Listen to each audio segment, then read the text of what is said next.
this looks like a market that I could actually like trade here in front of you guys. Why not? This will be the market we start at for today. I'm not going to bullshit you guys. Like we all know that this market moves bullish. Okay?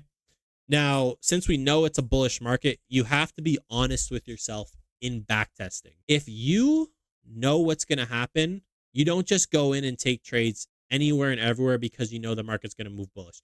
You need you need to pinpoint an exact entry style.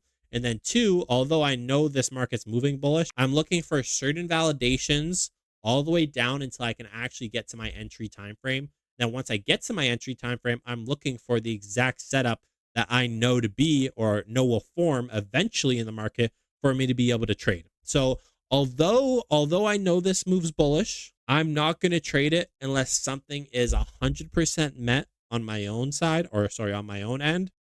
And if nothing happens, that's great. If I take a loss, that's great. But just because I know the market's going to move bullish doesn't mean I'm going to dodge the entries that I should be taking, and doesn't mean I'm going to enter anywhere and everywhere because I know it's moving bullish, right? You have to be honest with yourself in the process. Honesty honesty with yourself is going to build confidence in what you're actually doing. Because in the chart, all of your confidence is built from the proof you're building every single day. So if you're dishonest with yourself in backtesting, you are only hurting yourself. And this is all about one, being honest with yourself, two, disciplined actions lead to the results you'll want. And then three, well, three, I don't have a third one off the top of my head, but